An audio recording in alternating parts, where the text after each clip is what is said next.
Okay, bismillahirrahmanirrahim. Assalamualaikum warahmatullahi taala wabarakatuh. Salam Waalaikumsalam. sejahtera, salam Malaysia Madani. Apa khabar Dr. Bobby? Alhamdulillah Dr. Tai. Apa khabar Dr. Tai? Ya, saya baik adanya. Setelah sekian lama kita bercuti. Hampir 1 bulan. Hampir 1 bulan. Daripada siaran podcast, dan ini merupakan rakaman kita yang ke-12. 12, betul. Siri Betul. Cakna Kenegaraan. Betul. Dan macam mana, apa perkembangan terkini Dr. Bobby setelah lama kita tidak berpodcast ni kan? Ketiadaan kita bukanlah tiada yang tiada, tetapi tiada yang ada dengan tugas hakiki masing-masing. Ya, betul. Kita faham kan? Kita faham sebab kita banyak tanggungjawab yang perlu betul. kita lunaskan Betul. sebagai pegawai kerajaan ni. Apapun kita nak mengambil peluang juga pada hari ini untuk mengucapkan setinggi-tinggi penghargaan terima kasih kepada semua penonton ataupun penyokong siri podcast kita yang sebelum-sebelum ini. Kita dah 11 siri kita rakam sebelum betul. ini, dan Alhamdulillah mendapat sambutan yang agak baik. Betul. Dan kita mengambil sebarang teguran, kritikan daripada pendengar-pendengar kita itu untuk kita sentiasa tambah baik. Betul. Apa yang kita perlu di dalam siri rakaman podcast kita pada kali ini. Dan kita pun memang mengalu-alukan bukan sekadar orang kata apa, cadangan dan sebagainya. Yang kita juga perlukan juga mungkin apa tajuk sebenarnya nak kita bawa kan? Sebab kadang-kadang kita memang berasakan inilah isu semasa, inilah perkara yang hendak kita ketengahkan. Betul. Tetapi pada pandangan penonton, mungkin dia rasa kalau bawa tajuk sekian-sekian mungkin menarik juga. Betul. Jadi ini juga adalah satu permohonan kita. Betul. Dan supaya penonton kita boleh melontarkan cadangan tajuk idea kepada kita. Perlu kita kupas. Betul. Bukan kita lah yang kupas. Sebenarnya kita ada panel-panel yang mengupas. Kita hanya pemudah cara, kita hanya moderator. Dan untuk hari ini sebenarnya Dr. Bobby, ini merupakan satu rakaman yang sangat istimewa. Betul. Sebab sebelum ni kita punya panel jemputan kita hanya seorang. Tapi untuk episod ataupun siri yang ke-12 ini kita datangkan khas kepada semua pendengar kita, 2 orang ahli panel. Betul. Yang mungkin bersesuaian dengan topik perbincangan kita pada hari ini. Tapi sebelum kita nak memperkenalkan panel kita Dr. Bobby, tentang pilihan raya negeri Sabah. Apa pandangan Dr. Bobby dululah? Mungkin Dr. Bobby boleh kongsikan kepada kita. Acap kali bila kita sebut tentang pilihan raya negeri Sabah ini adalah sesuatu yang kita nantikan. Tinggal 2 hari lagi menjelang PRN negeri Sabah, dan pastinya telah banyak isu-isu hangat yang bermain di sosial media khususnya. Itu biasalah kan. Kalau kita balik pada tahun 2020, kita melihat sama juga PRN Sabah ini mencipta satu situasi ataupun fenomena yang berbeza. Sebab berlakulah second spike COVID-19 selepas berlakunya pilihan raya negeri Sabah pada masa dan ketika itu. Dan kali ini kita melihat keunikan dia pula dengan berbelas orang bertanding di satu dun. So saya rasa macam 594 calon 594 daripada 73 kawasan ataupun Dewan Undangan Negeri, 594 calon yang menawarkan diri untuk bertanding, dan paling banyak di satu dun itu 14 penjuru. Ini sangat luar biasa. Secara puratanya satu dun 8 orang bertanding secara puratanya. Ya, mungkin itu hak. Itu hak sebagai sebuah negara demokrasi. Tak apalah. Yang tu kita serahkan kepada rakyat lah. Dan sebab itulah Dr. Ai, episod kali ini kita membawa keberanian yang lebih. Kita membawa 2 tetamu undangan kita pada hari ini untuk kita berbicara secara terbuka tentang demokrasi sebenarnya. Sebab ini adalah satu proses demokrasi yang termaktub di dalam perlembagaan kita. Jadi kita perkenalkan panel kita. Okey, yang pertama kita ada Profesor Madya, Teknologis Dr. Jessica Ong. Hai Liao Ya, daripada Universiti Pertahanan Nasional Malaysia. Apa khabar, Prof? Baik, semestinya baik. Tapi saya fikir sebenarnya ramai orang kenal. Oh ya, betul. Kan? Sebab sebelum-sebelum ni tak tahulah, saya rasalah kan mungkin Dr. Jessica juga banyak keluar dalam kaca TV, banyak juga menulis-menulis di ruang-ruang akhbar. Dan hari ini saya rasa kita cukup bertuah lah kan. Sebab Dr. Jessica sanggup untuk meluangkan masa bersama dengan kita. Kita faham dalam keadaan yang sibuk ini kan, Dr. Jessica sanggup untuk hadir dalam podcast kita. So, apa perkembangan terkini?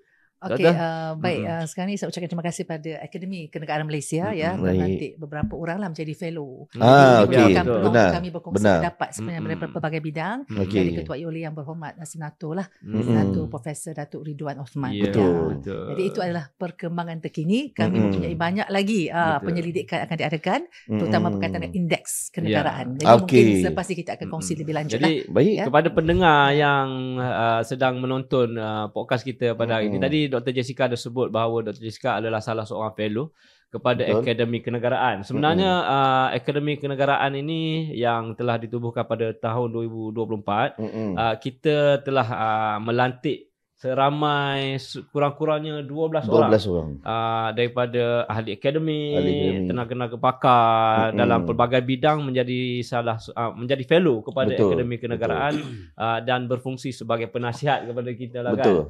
Sebab kepakaran ini sangat diperlukan, sama ada dalam konteks latihan, dalam konteks komunikasi. Jadi inilah Dr. Jessica salah seorang kita punya fellow. Dan pelantikan fellow-fellow ini pula Dr. Ayi adalah terdiri daripada pelbagai latar belakang akademik, disiplin ilmu, dan juga keterlibatan pelbagai kaum.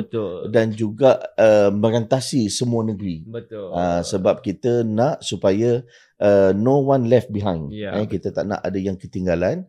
Kita nak pastikan keterangkuman semua agar pembangunan Akademi Kenegaraan Malaysia itu sendiri dan juga fellow-fellow ini akan dapat membantu AKM itu sendiri. Dan seorang lagi kita punya panel kita. Ini sahabat kita. Sahabat kita sendiri. Tetapi kenapa kita panggil dia untuk bersama-sama dengan kita ni, iaitu Encik Syafiee bin Japril kan. Beliau merupakan seorang pegawai di Akademi Kenegaraan Malaysia. Kenapa kita jemput pegawai ni kan? Sedangkan ini Akademi Kenegaraan Malaysia kan.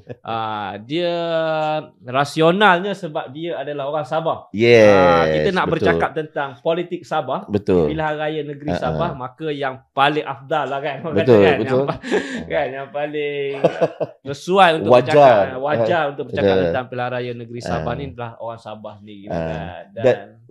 Dan untuk makluman penonton juga, Cik Syafiee Japril ni bukanlah calang-calang. Bukan calang-calang. Beliau pun pernah menjawat jawatan sebagai pengarah negeri JBNS di Sabah, dan beliau bukanlah orang ada kaling-kaling lah. Betul. Mana Sabah tu dalam genggaman dia lah. Dan kita orang pernah berada dalam satu tim yang sama.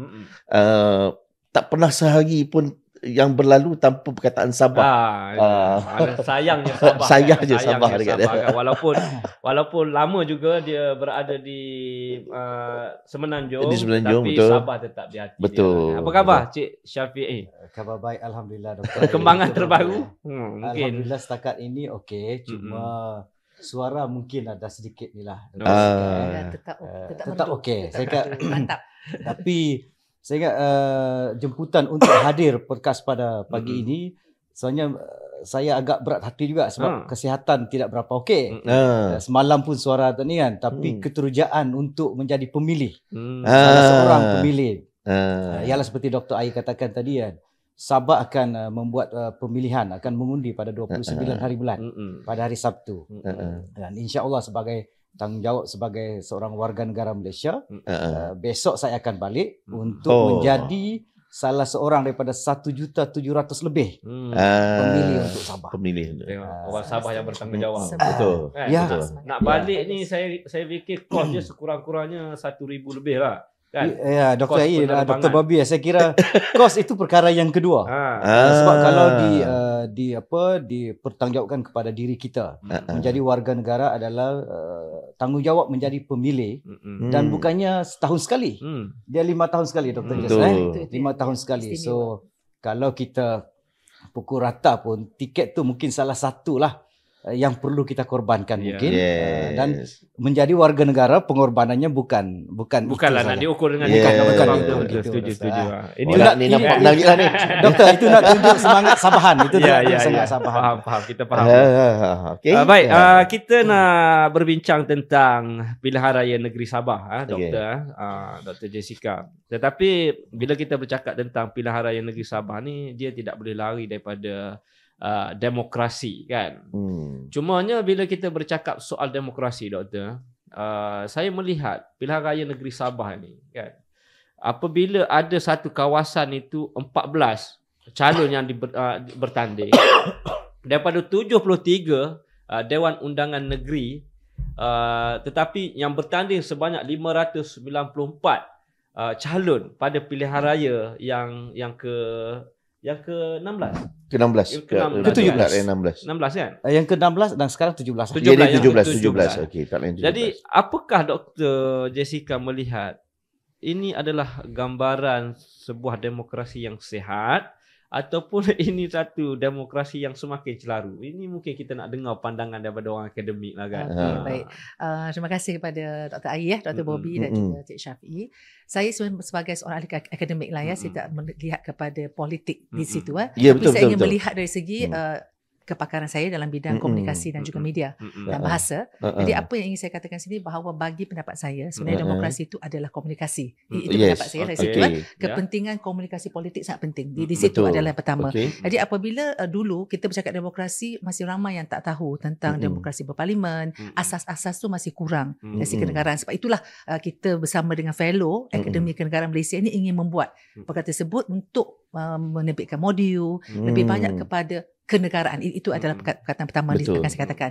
Dan kedua adalah sekarang demokrasi untuk semua orang ni lebih kepada di tangannya telefon. Telefon di tangan tu ada demokrasi mereka. Bukan lagi demokrasi yang melihat kepada asas-asas perlembagaan. Tak ada lagi, ya. Jadi semua orang melihat bahawa kalau komunikasi yang tidak jelas, itu berlaku banyak lah, ya, yang kata krisis komunikasi, itu semua pada kalau kita melihat kepada pembelajaran dan sebagainya, itu merupakan asas utama kepada, kalau tak tahu Cik Syafiee, kan, berkaitan dengan berlakunya banyak salah faham di situ. Kalau saya ikut satu kajian saya di sini, 98% daripada MCMC memang rakyat Malaysia menggunakan media sosial ini untuk maklumat politik. Contohnya 98%. Seperti kita 98% daripada MCMC, TikTok, Facebook, WhatsApp. Tapi di UMS kajian dia 2023, WhatsApp adalah yang pertama digunakan di Sabah. Kalau itu kajian daripada UMS lah. Itu yang mereka akan melihat WhatsApp dulu daripada yang lain. Dan juga mereka melihat bahawa sekarang ini apa yang penting adalah untuk bukan kebenaran. Apa yang mereka lihat tu dipercayai sepenuhnya. Itu satu masalah ataupun krisis yang berlaku yang saya rasa perlu diteliti. Kan? Kalau nak katakan apa yang berlaku sebaliknya, saya tak cakap lah. Kita tahu kan banyak sekarang ni keluar video-video yang agak menggemparkan, yang agak menakutkan dengan gambar semua. Itu adalah satu perkara yang agak serius lah. Kalau kita melihat segi demokrasi yang telah melihat kepada komunikasi di situ. Saya nak mulakan di situ. Komunikasi saya bawa sebagai asasnya. Menarik kan? Bila kita sebut demokrasi hari ini berpandukan kepada komunikasi melalui digital, kan, seperti mana yang Dr. Jessica sebutkan tadi.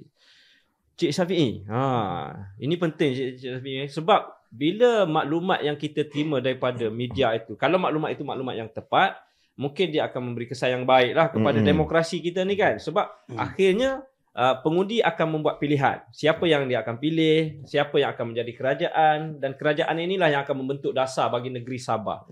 Bagaimana Cik Syafiee melihat, kan, kesan yang seperti mana Dr. Jessica sebutkan tadi, kan, digital, media dan sebagainya, akhirnya bagaimana masyarakat Sabah itu sendiri akan membuat keputusan? Adakah betul dia akan menerima bulat-bulat daripada media, ataupun orang Sabah ni dia ada sifat tabayun, dia akan semak dan sebagainya? Mungkin sebagai orang Sabah, macam mana? Apa pandangan? Sebenarnya apa yang Dr. Jess suarakan tadi, saya kata menarik dan menjadi mungkin kewajaran kepada kita, kalaulah boleh mungkin untuk PRN ke-17 Sabah boleh dibuka kepada pelbagai tajuk untuk dibuat hipotesis. Banyak sekali. Banyak sekali. Selain daripada komunikasi mungkin ya. Betul. Mungkin ya. Tapi kita mungkin juga boleh melihat latar belakang pengundi di Sabah. Kalau kita ambil mungkin konsep komunikasi tadi kepada golongan muda yang banyak terdedah dengan penggunaan komunikasi. Kita kena melihat pula kepada pola pengundi di Sabah. Untuk makluman Dr. Bobby dan juga Dr. Ai. Untuk Sabah, untuk PRN ke-17 ini adalah buat pertama kalinya pengundi 18 hingga 20 tahun yang baru saja secara automatik untuk pertama kali menjadi pengundi pada PRN ke-17. So, kita tidak menolak kajian daripada Dr. Jessica tadi yang dia utarakan tadi. Dia sebut pula Universiti Malaysia Sabah. Dulu saya ada alumni. Semangat Sabah. Okey. Saya ingat itu hipotesis yang mungkin kita boleh tengok pada PRN ke-17 ni. Sebabnya untuk pengundi muda 18 hingga 20 tahun di Sabah untuk PRN 17 dan lebih kurang 126,000. Besar juga. Kalau kita tengok daripada 1,700,000 lebih, maknanya dia menyumbang juga. Dan kita boleh lihat komunikasi tadi. Untuk PRN PRN ke-17 Sabah inilah. Tapi di Sabah saya melihat pilihan raya ini bukanlah sebagai teoretikal. Dia akan menjadi praktikal untuk Sabah. Tadi Dr. Ai katakan tadi berkenaan dengan salah satu DUN di Sabah. Ada 14 apa? DUN Tulit berada di Parlimen Persiangan di kawasan pedalaman, sedikit Parlimen Persiangan. 14 penjuru. Tapi saya katakan praktikal, bukan teoretikal. Sebabnya fenomena ini bukanlah baru, Dr. Ai. Cuma luar biasa sedikit. Sebab dah jadi 14 penjuru. Tapi kalau kita berbincang berkenaan dengan banyaknya calon, ramainya calon, Tulit pada PRN ke-16 sebelum itu 7 penjuru. Betul. So berlaku peningkatan sampai 14. Sekali ganda. Pada ketika itu kalau kita lihat mungkin komunikasi tak berapa tidak berapa perkembangan komunikasi seperti Dr. Jessica katakan tadi kan. Tapi salah satu penyumbang akhirnya kepada 14 penjuru ni mungkin juga adalah faktor keterbukaan komunikasi itu. Baik, Dr. Jessica, kalau saya boleh tanya Dr. Jessica. Ya, boleh.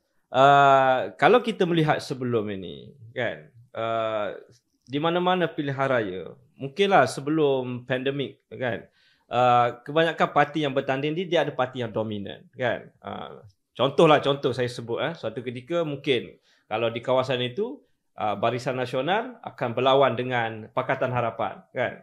Jadi ini adalah satu ketika dahulu. Tapi hari ini apabila terlalu banyak parti bertanding ni, sebenarnya apa signal yang nak disampaikan oleh rakyat kepada demokrasi kita ni?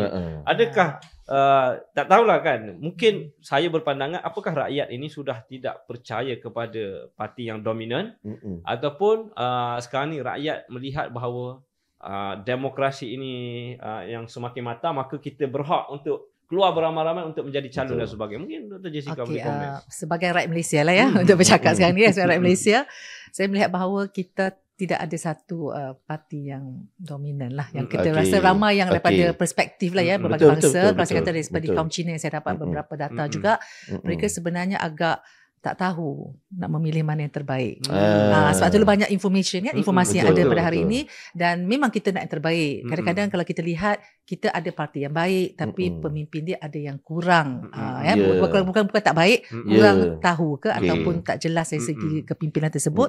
Dan ada juga yang memang pemimpinnya baik tapi dari parti yang tak dapat pula menjadi pentadbir. Jadi kita tidak ada semua itu secara keseluruhan. Itu merupakan satu perkara yang berlaku lah. Jadi kita nampak ada yang keluar parti, masuk parti, keluar parti. Adakah itu satu kan perkara yang baik sebenarnya sama penjuru ni? Tadi sebenarnya menyebabkan lagi pening kita nak memilih kan. Kita sebenarnya rasanya sebagai Malaysia kita nak pemimpin yang menjadi kita punya ikon lah semestinya kan, kita ikut. Jadi apabila atas kepimpinan tu kukuh, maka semuanya akan menjadi yang terbaik. Itu kalau saya melihat dari segi itulah ya, Dr. Bobby. Betul tak dari segi dari pelbagai kaum, saya melihat dari segi kaum ya. Sebab saya nak kaitkan dengan jawapan Dr. Jessica yang awal tadi. Sebab yang saya tertarik sebab daripada Dr. Jessica kata it's all about komunikasi kan. Sebab saya nampak kalau beginilah Dr. Jessica, sesiapa yang menjuarai untuk membentuk naratif, maka persepsi yang akan terbentuk daripada naratif itulah yang akan menjadi champion. Sama ada betul ataupun tidak. Sama ada betul ataupun tidak. Kita tak tahu kan. Sebab persepsi ini akan menjadi satu kejayaan kepada siapa yang pandai bermain naratif. Kan? Jadi kalau dia akhirnya Dr. Ai, it's not about kalau katalah pemain bola bukan sebab siapa yang bermain cantik di atas padang, tetapi akhirnya siapa menjaringkan gol. Dan itulah persepsi yang terbentuk. Dan akhirnya baliklah kepada Dr. Jessica kata tadi, whatever it is, mungkin ada sebab yang pelbagai. Dan cuma saya nak nyatakan kepada penonton dekat luar sana, kena faham dengan jelas bahawa hari ini kita bukanlah berbicara tentang politik partisan. Kita bercakap tentang politik yang kecenderungannya adalah kepada pembentukan sebuah negara yang mempunyai nilai yang tinggi. Sebab inilah akhirnya akan membentuk kepada sasiah negara kita. Okey, cuma saya nak kepada Cik Syafiee. Bila Dr. Ai kata tadi yang Cik Syafiee, ada 14 penjuru, ada 13 penjuru. Adakah ini akan memudahkan pengundi ataupun akhirnya menyusahkan pengundi? Sebab yalah dulu kita ada kadang-kadang Dr. Jessica mungkin maksimum 3 atau 4 that's it kan. Mungkin ada bebas pun seorang dua. Ini kalau kita tengok Parti Warisan bertanding sebanyak 73 kursi. Calon bebas ada 74 calon bebas di Sabah. Jadi saya rasa macam wow, ini adalah again Sabah dengan fenomena pilihan rayanya memang sangat unik. So akhirnya menyusahkan ke memudahkan, Cik Syafiee? Ataupun memang orang Sabah melihat ini satu festival yang perlu diraikan? Ya, menarik juga untuk kita kupas sebenarnya. Dan menjadi sejarah parti bebas sehingga 74. Mewujudkan satu dipanggil gelombang hitam untuk di Sabah. Saya kembali kepada perkataan demokrasi. Demokrasi itu memang untuk maknanya memilih. Tapi kebanyakan ataupun kewujudan pelbagai parti di Sabah ni sekurang-kurangnya mewujudkan sedikit rasa inklusif untuk memilih. Orang Sabah ni saya kira untuk berpolitik ni kematangan itu cukup baik. Dan selalunya kalau kita turun ke akar umbi pun dia akan melihat bagaimana sentimen tempatan itu. Itu sebabnya macam mana pun ramainya calon tapi dia akan berkait rapat dengan etnik suatu lokaliti berkenaan. Itu sebabnya kalaulah mewujudkan kekeliruan, ya mungkin mewujudkan kekeliruan sebab kalau kita buat analogi lah Dr. Ai, Dr. Bobby kalau misalnya ada 7 buah kereta misalnya. 7 buah kereta. Kita akan melihat kalau tengok sekarang ni kan ada beberapa buah parti yang benderanya warnanya lebih kurang sama. Lebih kurang sama. Keliru memang keliru. Kalau tengok tengok jalan kalau malam lagilah keliru. Kalau putih tak tengok betul-betul. Kalau tak tengok memang warna putih biru-biru, merah-merah Salah satunya mungkin macam kereta juga. Kalau kita tak tengok betul-betul kereta pada empat tayar, 4 roda Tapi pada saya bergantung kepada kalaulah misalnya parti itu pernah menjadi kerajaan sebelum ini. Dia akan berasaskan kepada prestasi dia. Ataupun dan selalunya kalau kita turun ke akar umbi, dia akan selalu bahasa orang kampung lah. Dr. Ai, tak apalah, ini wakil rakyat yang selalu bersama dengan kita. Dia bukanlah kalau mungkin ada pandangan politik kekampungan, pada saya ini adalah politik kesepakatan antara wakil rakyat dan juga masyarakat kampung. Sebab Dr. Ai, Dr. Bobby kalaulah berlaku musibah, banjir ke apa ke, tak ada lain dia akan cari wakil rakyat. So satu keliru mungkin ya sebab terlalu ramai. Tak sempat nak kenal calon. Tak sempat nak kalau ada 14 macam tadi ditulis 14 penjuru. Saya kira kalau kertas mengundi mungkin dah jadi dua muka surat. Dan bila tengok kan kalau tak pasti apa ya tengok mungkin saya ialah kalau berwarna dia tengok warna kan. Kalau tengok lambang jauh sekali lah nak baca satu-satu kan. Mungkin juga lah mewujudkan keliruan, tetapi saya kira pengundi di Sabah daripada faktor untuk keliru ni jauh sekali lah. Sebabnya mereka lebih matang. Faktor 5 tahun itu adalah satu tempoh masa yang cukup lama untuk menilai mungkin prestasi wakil rakyat yang sebelum ini. Macam saya analogikan kereta tadi, mungkin kereta ini dia dah pernah rasa. Tengok kereta ini okey sikit lah. So apa kata kita tengok pula kereta yang ini, mungkin begitu.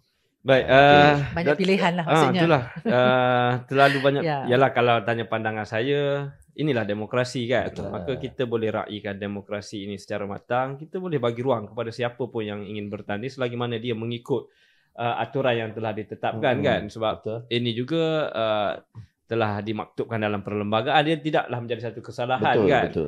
Cumanya bergantunglah kepada pengundi itu untuk membuat keputusan 20 calon ke 30 calon. Akhirnya kita hanya pilih satu. Betul. Cuma Dr. Jessica, bila kita bercakap tentang pilihan raya ni, sebab matlamat akhir kita nak membentuk sebuah kerajaan kan. Dan kerajaan ni hanya boleh dibentuk apabila ada parti yang akan menang dengan simple majority. Kalau di Sabah ni 73, simple majority dia 38. Baik, bila terlalu ramai calon ini kan, dia mungkinlah dia akan memberi kesan tidak ada parti yang akan dominan dalam keputusan nanti. Ini mungkin kita punya andaian sahaja kan. Kita pun tidak tahu kan. Apabila tidak ada parti yang dominan untuk membentuk kerajaan, dan dia akan mengalami satu proses yang kita sebut krisis seperti mana federal pernah lalui satu ketika dahulu. So, bagaimana Dr. Jessica melihat bahawa sekiranya tidak ada parti yang dominan akan menang pada hari Sabtu nanti? Sejauh mana ahli politik di Sabah ni kan, dia boleh bersepakat untuk membentuk sebuah kerajaan yang akhirnya memberi manfaat besar kepada rakyat. Ini yang paling penting. Sebab rakyat nak sebuah kerajaan yang stabil dan sebagainya. Mungkin doktor boleh. Saya nak cakap sikit tadi Dr. Bobby kata tentang bahagian macam mana rakyat ni kadang-kadang terlalu banyak ikut pada komunikasi tadi kan, dari segi itu. Kalau kita ikut pada Habermas katakan bahawa public sphere tadi, sfera tadi, yang rasional di mana ramai juga rakyat sekarang ni lebih kepada emosi. Itu daripada jadi mereka tidak melihat fakta. Cuma kita risau di situ akan berlaku kekeliruan di mana apabila kita melihat apa-apa yang dipaparkan, dengan emosi mereka akan bertindak. Betul. Mana memilih berdasarkan emosi. Bukan berdasarkan fakta yang sebenarnya lah apa yang berlaku. Itu yang kita risau. Sebab mungkin juga berlaku fear mongering dan sebagainya kan. Itu yang berlaku lah. Ya, dan satu lagi kalau kita lihat dari segi saya tengok beberapa data lagi lah, saya suka melihat pada data. Kalau kita lihat dari segi literasi politik, ya, kalau ikut di 2022 daripada Merdeka Center keseluruhan di sini ya, di Malaysia, 34% saja yang tahu tentang literasi politik. Jadi kita masih kurang memahami. Dan kita buat kajian di UPNM juga baru-baru ini bersama dengan pelajar yang melihat bahawa bagaimana belia melihat dari segi politik tadi. Jadi banyak lagi yang saya rasa belum sampai kepada rakyat sebenarnya. Pemahaman politik betul untuk mengundi macam mana, proses-proses itu tidak diajar. Kalau katakan kita ada jugalah satu kursus khas kepada semua, ya, tak semestinya daripada belia kan. Sebelum tu kita dah daripada tingkatan 4, tingkatan 5 didedahkan tentang bagaimana kita memilih yang terbaik. Maksud begitulah. Kita tidak ada asas itu. Itu adalah masalah-masalah yang timbul. Saya rasa sebab tu akan berlaku di mana mereka tak tahu nak memilih, dan ada yang tak mahu keluar mengundi pun. Boleh tak saya cakap begitu? Ada yang kata saya tak nak keluar lah. Akhirnya dia akan memberi kesan kepada demokrasi kita. Jessica. Jadi macam mana pelajar, adakah cukup dari segi umur tadi? Adakah memang mereka tahu nak memilih siapa, ataupun mereka pilih je lah? Jadi ini akan menjejaskan dari segi kita. Atau dia ikut kawan ke? Kalau kita bercakap tentang literasi politik tadi kan, yang 38% itu, apakah yang dia faham sebenarnya tentang demokrasi? Banyak dipengaruhi oleh ibu bapa. Ada yang kan ibu bapa kata okeylah you undi yang ni je lah daripada rakan sebaya. Itu daripada lebih kepada pengaruh-pengaruh luar. Bukan dari segi pemahaman sendiri itu tidak ada yang jelas. Betul. Itu perkara yang penting yang perlu ada. Saya suka kongsi juga Dr. Jessica. Ada satu research juga yang melihatkan bahawa 78% golongan belia ini dia akan lebih cenderung mengikut kawan dalam memilih parti mana untuk dipangkah nanti. 78% adalah satu angka yang besar Dr. Jessica. Betul. Mereka akan ikut kawan. Okey, Dr. Jessica, macam mana pula populariti calon ini akan mempengaruhi kepada keputusan seseorang pengundi muda untuk memilih. Baik, saya masuk lagi pada platform media lagi sekali lah. Walaupun kita UMS kata tadi WhatsApp adalah yang paling dipercayai, tapi kalau TikTok masih kepada umur 18 hingga 34. Daripada statista 2024 menyatakan bahawa TikTok tu juga mempengaruhi, sangat banyak mempengaruhi pada calon-calon yang ada. Perlu tahu naratif tadi. Konten yang diletakkan itu bagaimana untuk memenangi undi. Seperti kita tengok Barack Obama dulu kan, memenangi undi, Donald Trump, mereka dengan Twitter, satu tweet je. Jadi banyak informasi yang sampai. Tapi kalau di Sabah bagaimana dari segi informasi? Adakah masih ada halangan? Mungkin kita boleh tanya pengundi Sabah. Ya, saya setuju dengan Dr. Jas katakan tadi berkenaan dengan literasi politik. Saya kira untuk di Sabah pada masa yang akan datang, literasi politik macam apa yang perlu mungkin Akademi Kenegaraan Malaysia lakukan ialah meningkatkan lagi berkenaan dengan literasi politik. Sebab apa yang kita dapati mungkin dari sebab nilaian saya secara mungkin secara kualitatif, tingkah laku pengundi di Sabah ni jelas menunjukkan mereka nak calon yang jelas identitinya, mewakili etnik, mewakili bangsa. Yang keduanya ada rekod turun padang yang sangat kerap. Rapat dengan pengundi, rapat dengan pengundi. Dan mungkin juga boleh tidak lompat parti. Ini mungkin kita boleh letak 50-50 kan. Mungkin pada setengah kawasan dia tak melihat sangat. Tapi kewajaran kepada orang muda mungkin ini salah satunya. Yang keduanya, yang keempat, yang seterusnya ialah dia nak juga yang mereka diwakili ni adalah orang yang rapat dengan komuniti setempat. Kenduri ke, majlis keramaian ke, apa sahaja dia mesti ada. YB mesti ada. Cuma seperti yang Dr. Jas katakan tadi berkenaan dengan media. Saya kembali lagi kepada yang asal tadi ialah mungkin untuk di Sabah ni kita kena melihat sebab pengaruh media ni mungkin 90-80% adalah kepada orang muda. Tapi di Sabah PRN ke-17 macam yang saya katakan tadi 126,000. Adakah 126,000 lebih kurang pengundi muda ni bertebaran di kalangan di 73 dun. Kita mungkin boleh tengoklah doktor mana satu dun yang pengundinya muda. TikTok tadi. Yes, penembusan TikTok, media dan sebagainya itu mungkin akan mempengaruhi. Jadi kalau di kawasan pedalaman mesti jelas sikit boleh. Boleh juga. Bagaimana sampai dari segi message? Adakah menggunakan radio ataupun turun padang sebab itu dimaklumkanlah pedalaman tu tak sampai. Kawasan pedalaman ni saya kira Dr. Jessica masih lagi komunikasi secara bersemuka. Konvensional lah. Masih lagi bersifat konvensional. Itu sahaja kalau kita tengok dalam tempoh kempen, lebih kurang 14 hari ini pun kalau kita lihat komunikasi bersemuka ni banyak kempen-kempen waktu siang, waktu malam misalnya yang bersemuka ni banyak di kawasan-kawasan pedalaman yang dihadiri oleh penduduk setempat. Sebab Dr. saya perasan satu benda dekat Negeri Sabah ini. Saya kira penduduk Negeri Sabah ini mempunyai satu keberanian yang luar biasa. Sebab bukan sekali dua mereka bertukar kerajaan negeri. Berkali-kali. Dan ini bukanlah satu perkara yang luar biasa untuk negeri Sabah, tetapi luar biasa untuk negeri-negeri lain. Untuk Sabah dia ada perkara yang, sebab tu saya kata pengundi di Sabah mempunyai satu bentuk keberanian yang macam saya ambil apa yang tadi Cik Syafiq kata tadi, dia dah test kereta ni.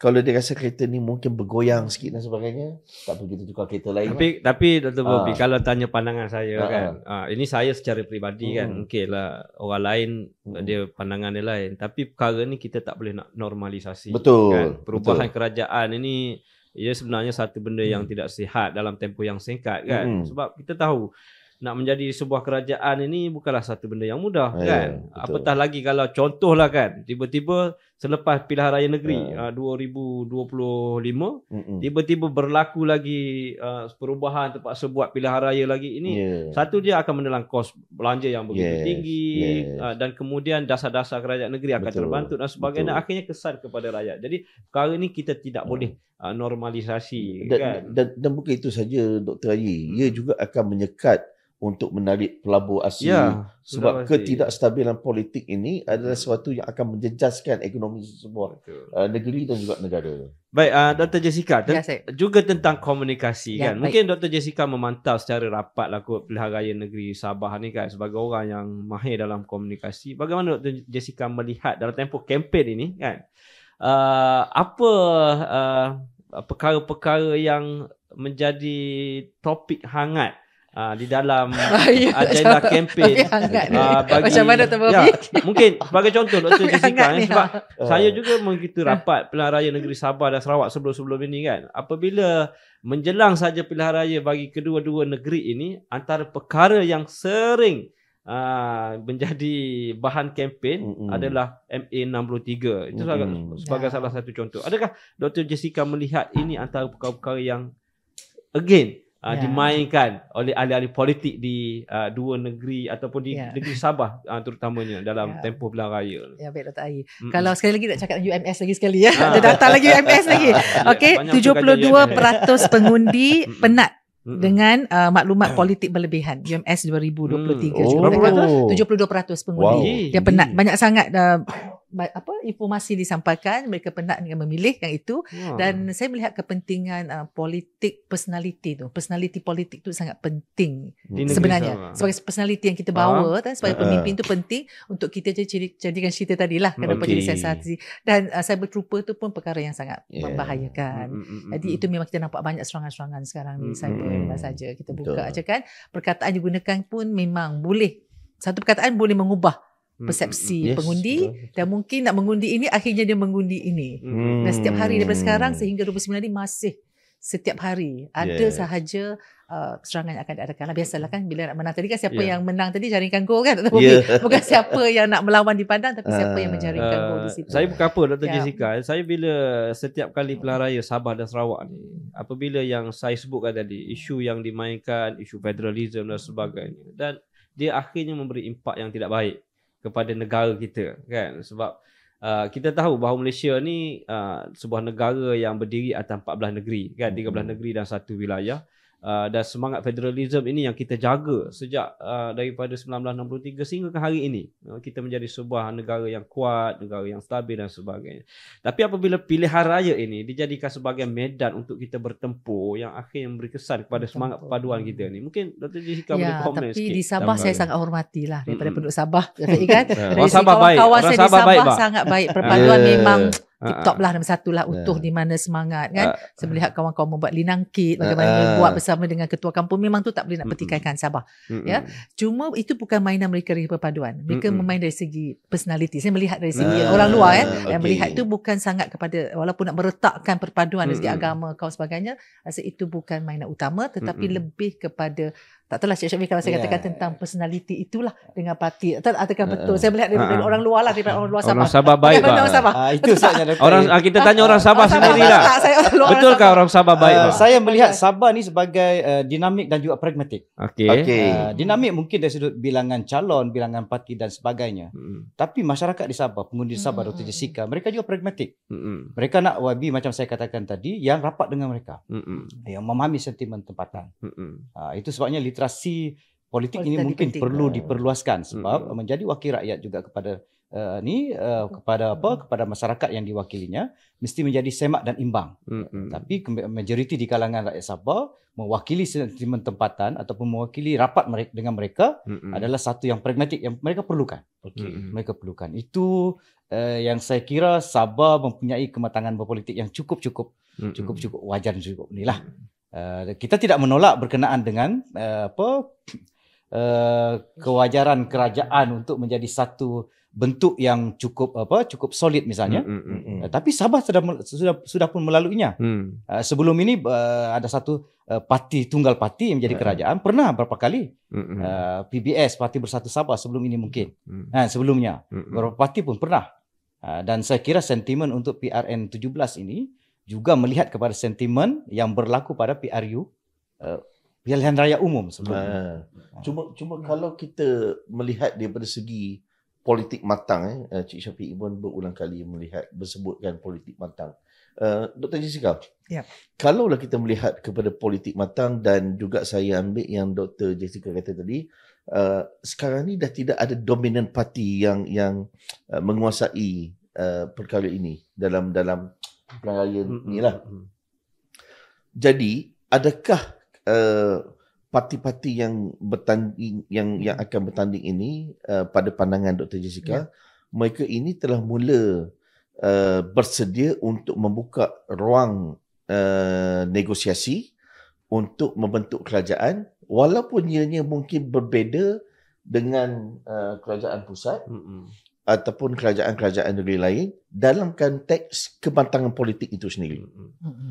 Satu lagi saya nak kaitkan berkait dengan ini, berkaitan dengan komunikasi politik. Seperti Syafiq katakan, daripada rakyat kepada pemimpin tadi penting untuk menghubungkan pemimpin dengan rakyat pertama, dan membentuk kematangan demokrasi, dan ketiga adalah mengukuhkan patriotisme moden. Saya kaitkan sikit patriotisme moden, sebab kita memang bercakap patriotisme tapi yang moden sekarang ni. Tidak ada lagi patriotisme yang dulu, tapi dengan yang baru lagi, yang tak ada klasik lagi, ada tapi kita kena modernkan dengan yang bagaimana dengan negeri tersebut. Kalau Sabah mungkin lain caranya, Sarawak mungkin lain, jadi setiap tu ada lain, tapi kita kepada satu akhirnya lah, kepada federal.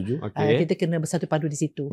Jadi kalau nak katakan tadi, kepentingan komunikasi politik, saya nak letakkan yang keyword kat situ, semua adalah penting. Komunikasi politik, dari segi literasi politik, itu semua masih kita tidak ada. Bukan tidak ada, kurang ada. Jadi kita perlu lebih mantapkan lagi supaya kita ingin membentuk kerajaan lebih baik lah.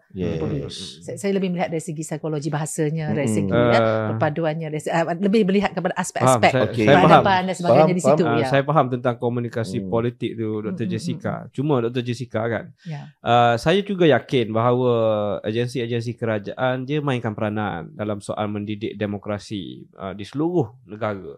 Dia mendidik masyarakat supaya faham tentang demokrasi. Dia mendidik masyarakat supaya dalam kita berpolitik, kita kena jaga perpaduan. Kita tidak boleh ada radikalisme. Kita tak boleh ekstremis. Kita kena bawa ideologi kenegaraan kita ni supaya akhirnya kita ada satu matlamat yang sama, iaitu mengangkat negara kita dalam satu tahap yang sangat baik. Tetapi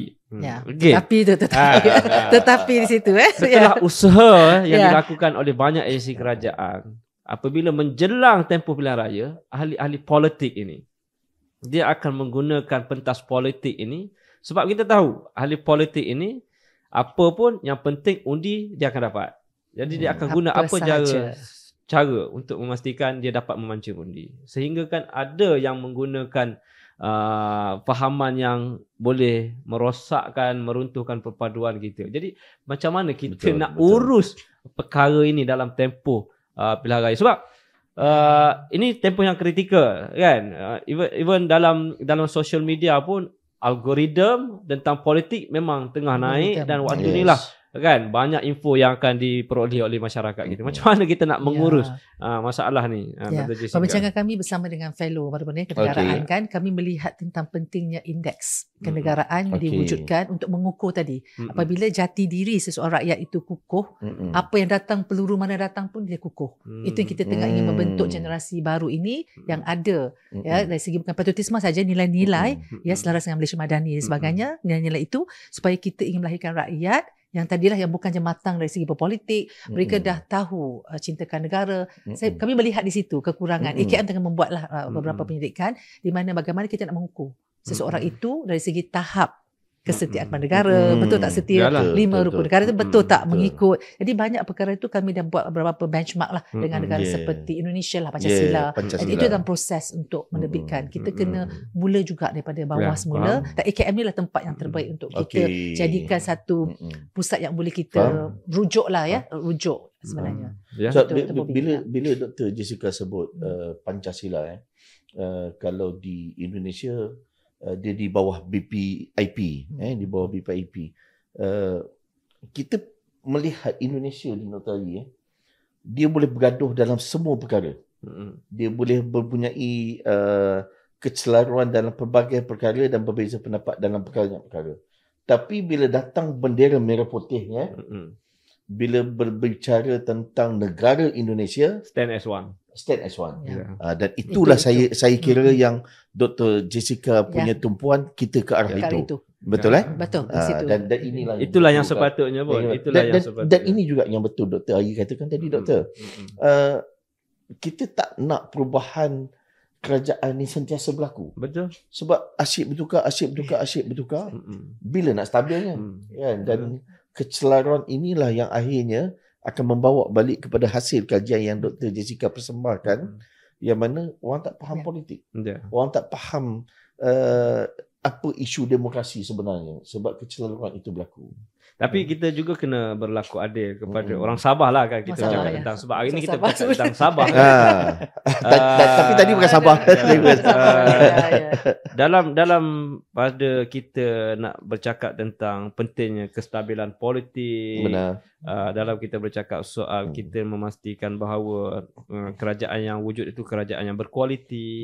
Tetapi kita kena berlaku adil kepada orang Sabah. Kita nak tanya juga orang Sabah. Sebenarnya apa yang menjadi keperluan orang Sabah supaya kerajaan ini tahu apa sebenarnya kepentingan yang perlu diperjuangkan oleh orang Sabah setelah hampir 4 dekad kita merdeka kan. 5 dekad Sabah merdeka. Sebenarnya apa yang diharapkan oleh orang Sabah itu sendiri, Cik Syafiq?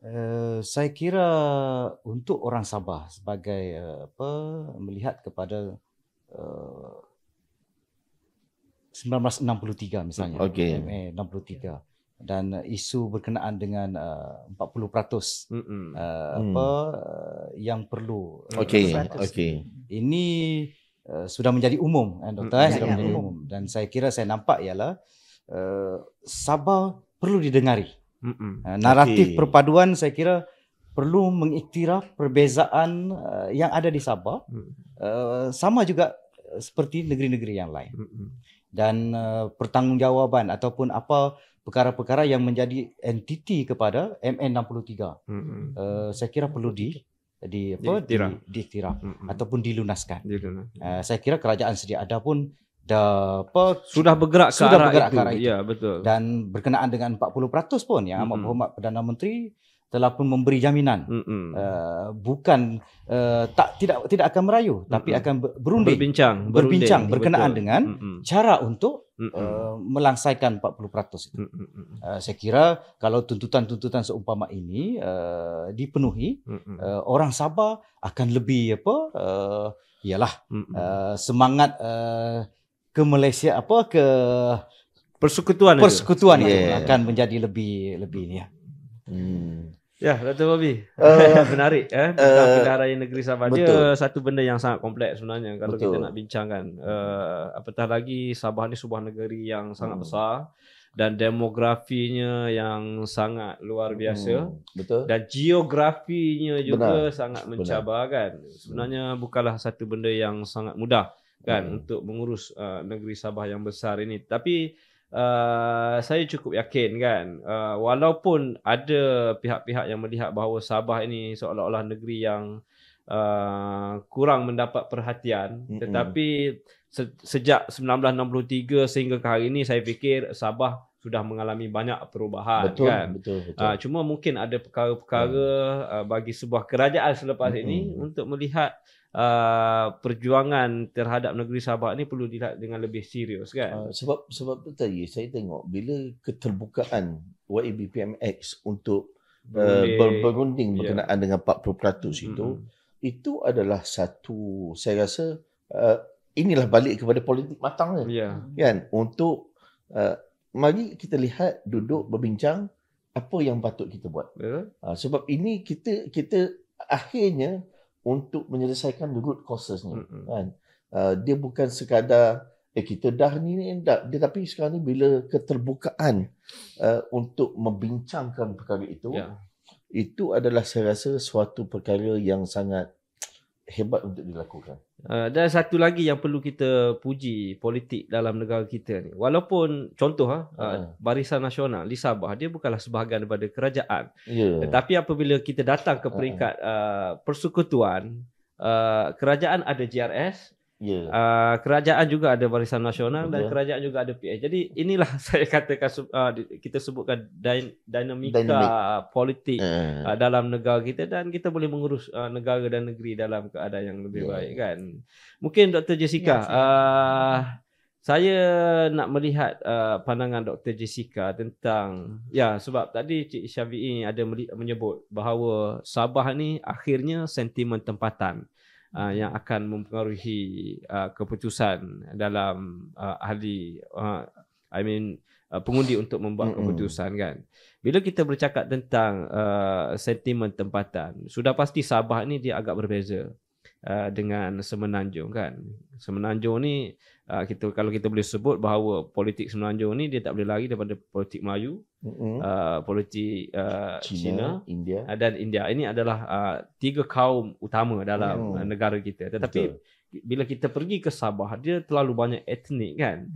Jadi bagaimana Dr. Jessica melihat kepelbagaian etnik ini mampu diurus dalam konteks pilihan raya negeri Sabah ni?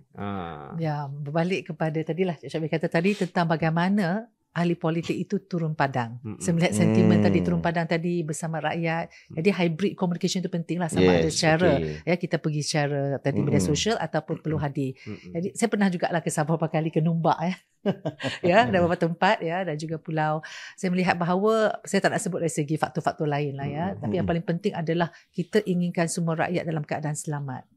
Selamat dari segi, bukan selamat dari segi keselamatan fizikal, selamat dari segi ekonominya, selamat dari sosialnya. Itu yang rasa lebih penting daripada orang luar. Semasa kami juga buat kajian di sana semasa melihat segi logistik di sana, kami terlibatlah pergi ke Numbak kawasan yang agak menarik untuk saya lihat bahawa apabila bersembang dengan rakyat, kita sempatlah berbual, tanya pendapat apa mereka perlukan. Jadi mereka sebenarnya ingin memulihkan ekonomi. Saya melihat itu adalah atas sesuai tak dengan apa Cik Syafiee, itu lebih kepada mereka ingin hidup lebih baik lah biasanya kan, dalam konteks kesejahteraan tadi, kesejahteraan sosial kan, supaya macam air itu lebih mudah sampai memudahkan kita nak hidup lebih dalam keadaan selamat tadilah. Bukan selamat sepenuhnya dari segi jenayah, tapi selamat dari segi keyakinan berada sebagai rakyat Malaysia. Jadi kita sentiasa, kadang-kadang kita lupa berkaitan dengan Sabah Sarawak kan. Kita banyak bercakap tentang federal, tak boleh, kita kena satukan, sentiasa menyebut Sabah Sarawak. Kalau lama-lama kita tidak menggandingkan mereka, lama mereka akan mulai terasa dan akan keluar, itu akan berlaku daripada Sabah Sarawak nanti. Saya mengharapkan bahawa perpaduan itu perlu seperti dahulu kita bersama-sama Sabah Sarawak. Tidak ada membezakan pun sebenarnya kita. Dia Sabah dan Sarawak ni dia antara negeri yang berisiko sebab dari segi fizikalnya kan, sebab kita terpisah daripada lautan kan. Kita tak boleh nak compare dengan negeri-negeri yang ada di Semenanjung kan, Kedah ke Kelantan, sebab kita di dalam satu land yang sama kan. Jadi bila terpisah daripada laut ini dan jarak perjalanan pun jauh, mungkin ini antara faktor yang sedikit mempengaruhi kan. Betul Dr. Sebab dan kalau kita lihat pun sejarah politik ataupun sejarah di Sabah ini juga dia sangat unik. Unik lah, bukan saja dari sudut keluasan.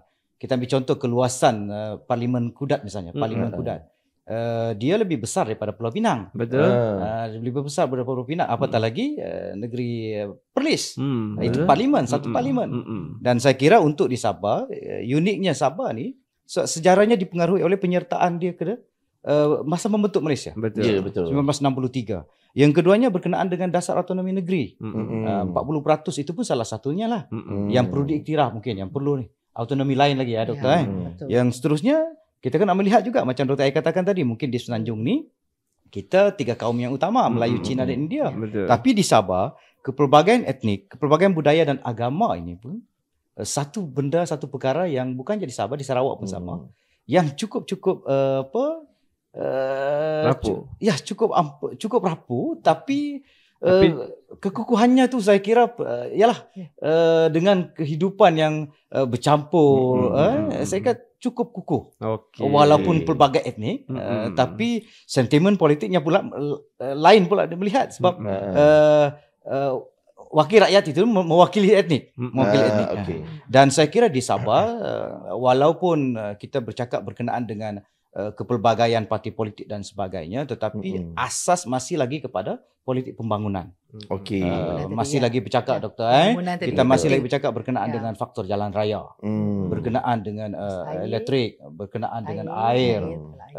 Semalam pun saya tengok Dr. Bobby, Dr. Jess, saya tengok dalam media sosial ada di satu kawasan, satu Dewan Undangan Negeri berkempen, dia berasal dari DUN berkenaan dan dia hairan. dia balik ke kawasan untuk berkempen, dia nyatakan tahun 1980-an. Dun yang dia wakil masih begitu. Rumah berada di atas air dengan keadaan jalan dengan keadaan air. Jadi saya kira masih lagi di Sabah ni saya kembali tadi berkenaan dengan keluasan dan keunikan etnik sebagainya, Doktor. Saya kira itu masih lagi menjadi pokok utama pembangunan.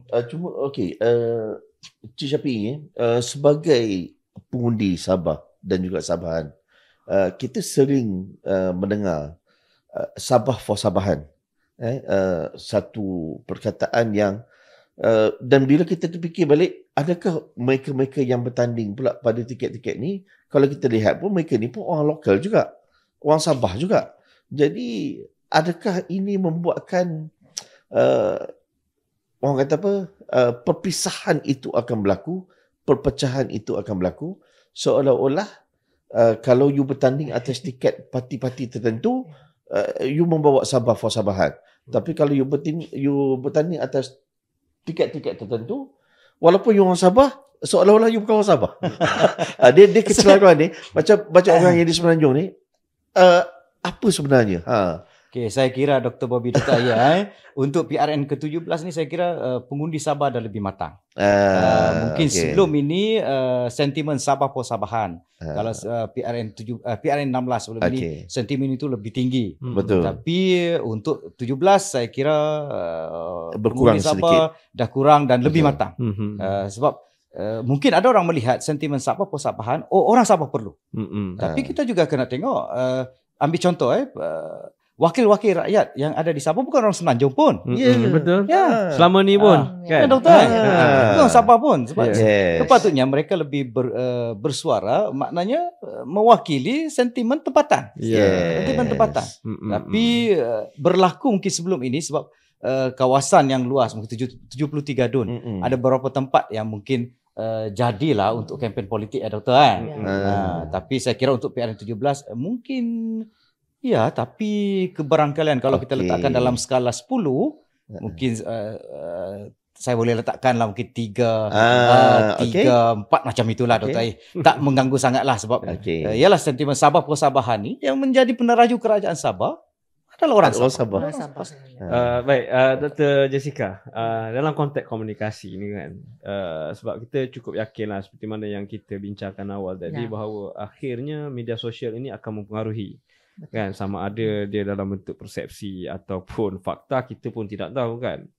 Cumanya sebagai sebuah kerajaan yang ada kuasa ni kan, sebab kita melihat juga bahawa social media ni akhirnya memberi kesan yang buruk kepada pendemokrasian negara kita, apatah lagi kepada perpaduan kan. Ini realiti yang kita tak boleh nak nafi kan, sebab bermain dengan isu perkauman, bermain dengan isu-isu yang ialah seperti semangat federalism, semangat kenegerian kan. Jadi sebagai orang akademik kan, mungkin ada pandangan daripada doktor bagaimana kerajaan ni perlu menangani isu media sosial ini yang akhirnya memberi kesan yang tidak baik kepada kepada negara kita pun. Perlu berkeras? Adakah kita perlu berkeras ataupun tak apalah, biar je lah. Macam mana, Doktor? Kalau kita lihat dari segi akta kewartawanan, memang kita ada lah. Sekarang kita perkenalkan semula kan oleh Wabi Fahmi Fazil sebagainya. Tapi untuk netizen tu, wartawan netizen tu kita tak ada. Jadi netizen tu boleh sesuka hati menghantar, kalau kita kata kongsi semula, perkara-perkara yang kadang-kadang tengok sedih kan apabila mereka berkongsi benda yang tak benar ke, ataupun kita dah tahu benda tu dah tak betul dikongsi merata-rata. Jadi kenapa kita ingin jadi begitu? Kita sebagai kakitan kerajaan lagilah kena berhati-hati. Walaupun kita meletakkan emoji, itu juga menjadi satu perkara yang membahayakan kita. Walaupun kadang kita letak thumbs up kan, bagi kita tak ada apa pun. Tapi ada maksud-maksud tersendiri yang boleh dikaji dan membahayakan seseorang itu dari segi yang bekerja lah. Kita hati-hati apa yang kita kongsi, walaupun sekadar satu thumbs up lah. Itu yang berlaku. Dan saya juga mengharapkan bahawa bukan MC tak cukup. MC saja. Selain pada netizen tadi, saya juga bercadangkan dalam kami punya kumpulan itu, mungkin ada satu pusat literasi maklumat yang lebih baik, supaya kita AKM ni lah ada satu pusat yang boleh menjaga juga sekurang-kurangnya lah, membantu mana yang kita boleh, sebab kita banyak pusat tapi tidak ada satu punca kuasa yang sebenarnya untuk menangani isu itu. Kita ada kementerian, ada 2 lagi komunikasi, ada digital juga. Betul. Tetapi bagaimana perkara itu masih berleluasa. Dan tak dapat nak tangkap pun sebenarnya sesiapa yang mendedahkan isu-isu sehingga gambar-gambar banyak kan. Kalau Telegram tak payah cakap lah kan, macam-macam. Dan seolah-olah seperti tidak ada tindakan yang serius. Kata kita nak pastikan ditangkap, tapi saya nampak masih berleluasa. Jadi di mana silapnya? Siapa yang patut bertanggungjawab sepenuhnya? Dr. Jessica lah kena bagi pandangan. Bagaimana kita nak mengawal kan. Netizen ni pengaruh tadi pun semakin ramai pengaruh punya pengikut. Setiap orang boleh jadi wartawan pada hari ini kan. Kalau follower saya berjuta-juta tu, bagaimana satu post tu. Sebab kadang balik kepada situasi semasa, pandangan saya lah, Dr. Jessica, Tuan Syafiee, Dr. Ayi, saya ambil kebalik kepada apa Dr. Jessica cakap awal tadi berkenaan dengan literasi. Saya yakin kajian-kajian yang ada dekat luar sana cukup banyak yang untuk memperlihatkan dan memperjelaskan situasi yang meruncing ini. Cuma itulah, it has to come to a dot that agensi-agensi yang berkenaan dan juga mereka yang mengeluarkan literasi kajian ini untuk bersama-sama. Sebab ialah terlalu banyak kajian pun, kalau ianya hanya berhenti setakat kajian, dia tidak memberi apa-apa makna pun kan. Sebab that's why penting, dia bukan saja agensi kerajaan. In fact, kalau swasta pun kalau ada peranan, kita kena jadikan hasil kajian itu sebagai rujukan untuk kita ambil tindakan yang lebih serius. Itu yang paling penting. Kalau tidak ada tindakan, kita boleh tengoklah hari ni macam mana kesan dia kan. Macam mana media sosial hari ni boleh meruntuhkan institusi keluarga, sosial media boleh meruntuhkan institusi masyarakat. Betul. Kan. Dan saya bimbang sebab apatah lagi sekarang ni zaman kecerdasan buatan ini kan. Betul. Video boleh kita buat sesuka hati, suara kita boleh ubah sesuka hati dan akhirnya bila saya tengok netizen tu kadang-kadang dia confuse, ini video ni betul ataupun tidak. Dia pula tanya kan. Seolah-olah video tu betul, tapi kita pula jadi betul ke video ni? Jadi inilah yang saya sebutkan sebagai kesan yang akhirnya tidak memberi apa-apa manfaat yang baik kepada negara. Dr. Ayi tentang mental health tu. Rasa perkara tu perlu dilihat agak serius pada sekarang ni kan, mental health. Ramai yang tiba-tiba tak tahu apa berlaku, tiba-tiba dia kan buat perkara yang tak disangka. Itu berkait juga kalau berkaitan dengan politik tadi, katakan kita kata personality lah. Sebagai ahli politik dia kena kuat kan dari segi jiwa ketahanan, benteng diri itu kena kuat supaya boleh menghadapi segala risiko. Ada yang tak boleh. Betul. Itu cabaran. Cabaran untuk jadi ahli politik lah kan. Bukan mudah. Macam Cik Syafiee suatu hari kan. Kecepatan teknologi itu pun salah satu Dr. Jess. Kalau kita tengok sentimen di Sabah, saya ambil contoh di Sabah bukan mudah untuk kita satukan pelbagai etnik dan juga kaum pelbagai agama. Kalau kita tak jaga juga pun dia akan jadi satu benda yang akan meranapkan apa yang menjadi elemen perpaduan kepada kita. Ambil contoh beberapa minggu lepas berkenaan roti misalnya. Simple. Dia mungkin tujuannya lain, tapi bila masuk media sosial digambarkan dengan naratif yang berbeza. Dr. Jasa, naratif yang berbeza dapat pula kepada orang yang mungkin kalau bertanggungjawab mungkin tak ni kan. Tapi mengambil kesempatan dengan keadaan yang berada di Sabah sekarang ini, roti saja pun kalau kita tengok roti tapi orang bila dah jadi troll, dia akan menyebabkan elemen, kalau kita tengok perpaduan, adakah orang Sabah semurah itu? Betul. Sepatutnya kalau tengok roti gardenia itu pun dikatakan berasal dari Sabah. Dan bukan mudah pun nak dapatkan roti gardenia kan. Tapi bila dapat kepada orang yang netizen yang tidak bertanggung jawab. Sedangkan kita tahu di Sabah, kawan saya sendiri pun, saya ada kawan yang mana dia orang Kedah. Orang Kedah, isteri orang Sabah. Adakah kan? So ini benda-benda yang saya kira betul Dr. Ai. Saya kira itu maksud saya Dr. Bobby. Politik ni satu benda yang baik kan. Politik ni satu benda yang sangat baik untuk membentuk sebuah negara yang bagus kan. Tapi apabila kita abuse politik ini kan, menyalahgunakan politik ini dan akhirnya seperti mana yang kita sebutkan itulah kan, akan memberi kesan-kesan yang tidak baik kepada institusi kenegaraan itu sendiri. Dan kalau melihat kepada situasi politik negara kita ni, Dr. Ai, kita kena pujilah rakyat Malaysia. Kita kena puji rakyat Malaysia, Dr. Ai, sebab di dalam keadaan mungkin bersetuju, tidak bersetuju dengan mana-mana pihak pun, tetapi kita masih mempunyai akal yang waras, tidak bertindak keterlaluan ataupun ekstremis. Tak ada, keganasan tu tidak berlaku lah kan. Alhamdulillah. Jadi kita dah di penghujung Dr. Ai. Tapi saya nak tanya pandangan. Silakan. Boleh. Ya, betul. Hari Sabtu ni merupakan hari yang keramat. Kan? Kurang 48 jam. Kurang 48 jam. Orang Sabah akan memilih dan akan membuat keputusan. Pada pandangan orang Sabah sendiri, agak-agak apa keputusan nanti ni? Soalannya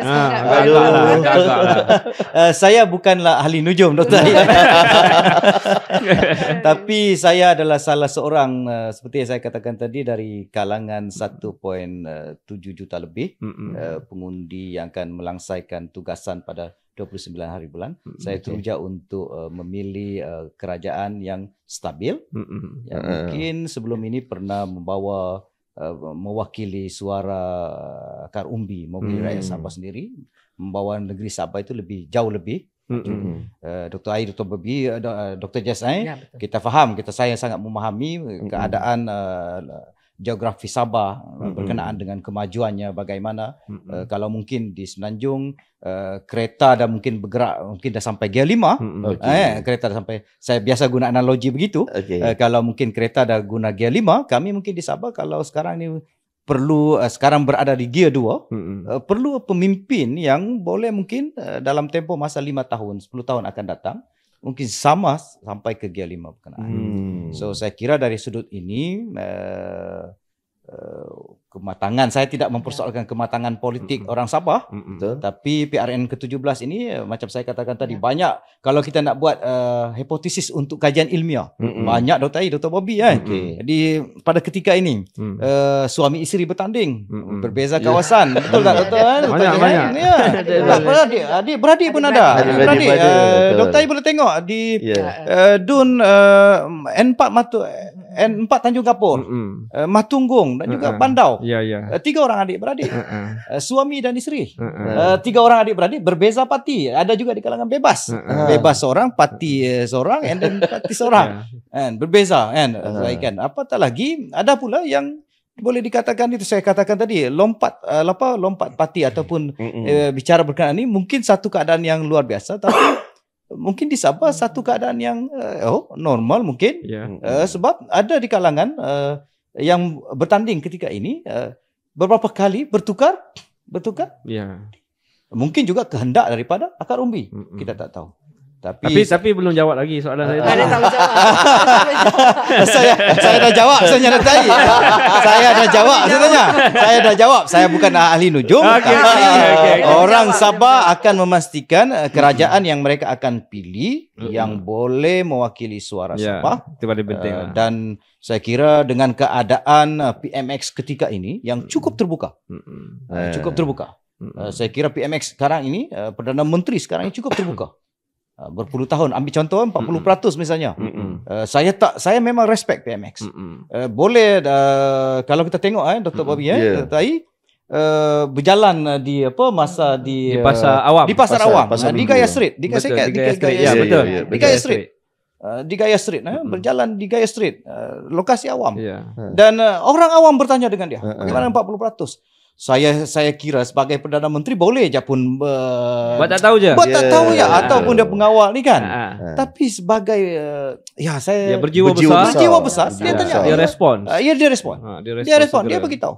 Yalah, takkanlah nak menjawab 40% dalam tempoh 5-10 minit. Tak logik pun. Tak logik pun. Tapi dia ambil tanggungjawab itu kan. Dan dia ambil tanggungjawab. Bukan je ambil tanggungjawab, dia ambil serius. Betul. Malam tu dia bercakap and then dia bawa ke kabinet. Betul. Dan diputuskan diputuskan untuk tak merayu. Berunding. Tidak berunding. Dia just berunding.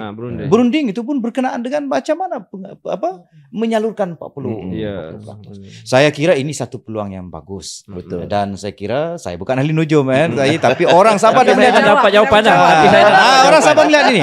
Orang Sabah melihat ini bukan saja nanti wakil rakyat yang mereka pilih pada 29 hari bulan mewakili sentimen tempatan, tapi boleh bersuara di peringkat atas. Okay. Terima kasih pandangan yang sangat bernas, sangat tuntas, dan saya dapat jawapan tu. Di sebalik kesamaran tu saya dapat jawapan tu. Yang tersirat. Yang tersirat. Dr. Ali Nujum ni. Baik, Dr. Jessica. Dr. Jessica bukan pengundi Sabah, kan? Dan bukan juga ahli nujum. Saya yakin bukan juga ahli nujum. Cumanya Dr. Jessica saya nak minta supaya Dr. Jessica memberi mungkin ada saranan ataupun pandangan ataupun apa-apa nasihat kepada orang Sabah yang akan mengundi pada 29 hari bulan nanti. Silakan Dr. Seperti Jessica. Tuan Syafiq kata tadi lah, memang matang, memang rakyat Sabah memang matang. Saya tidak boleh lah orang kata mempengaruhi apa-apa di sini. Cuma saya rasa mereka tahu mana yang terbaik, ya, dan dengan adanya celik media pada hari ini perlu tahu literasi, kita bincang banyak tentang literasi media tadi, literasi maklumat, literasi politik, semua tu perlu ada, dan pilihlah yang terbaik, bukan sekadar emosi. Kita kata tadi kan, sebab kita nak yang terbaik, bukan kita mempercayai naratif, jangan percaya sangat, kita buatlah beberapa kali, ya, kita semak dulu betul tak maklumat yang disampaikan, dan mereka tahu siapa sebenarnya yang terbaik untuk mereka di Sabah. Saya rasa itu lagi jawapannya tersirat. Jadi buat yang terbaik dan pilih terbaik untuk negara Malaysia yang kita sayangilah, termasuk Sabah semestinya Malaysia. Betul. Okey, Dr. Bobby nak menjadi ahli nujum? Saya tak nak jadi. Kita kena tanya. Rasanya siapa Dr. Bobby? Saya tidak boleh menjawab juga siapa saya bukan ahli nujum juga. Cuma saya nak menyatakan bahawa ini adalah satu proses pemilihan yang mana termaktub di dalam perlembagaan. Kebijaksanaan itu perlu, kebijaksanaan itu penting, dan kita mengharapkan akhirnya kerajaan yang dipilih ini adalah satu kerajaan yang stabil, kukuh, dan tidak ada isu berbangkit yang akhirnya nanti akan membawa kepada satu konteks pembentukan ataupun politik negara kita yang semakin stabil. Sebab tidak lain tidak bukan Dr. Ai, tetamu jemputan kita, Dr. Jessica, Tuan Syafiq. Sebab kita nak bentuk negara kita supaya maju ke hadapan. Kita nak membentuk sebuah negara yang bertamadun. Dan proses ini bukanlah proses yang memakan sehari dua hari. Dan dia memerlukan kerjasama dan penglibatan semua pihak. Jadi saya mengharap pilihan raya ini, yang kita bercakap ini bukanlah soal politik kepartian, sekali lagi saya tekankan, tetapi kita bercakap soal politik yang membentuk kepada kenegaraan itu sendiri. Dan ini sangat penting dalam pembinaan sebuah negara yang bertamadun yang kita sedang menuju ke arah itu. Baik. Tapi saya tak jumpalah jawapan kat situ tadi. Kan? Dr. Ai boleh tak ahli panel tanya? Dr. Ai bagaimana? Bagaimana jawapan Dr. Ai?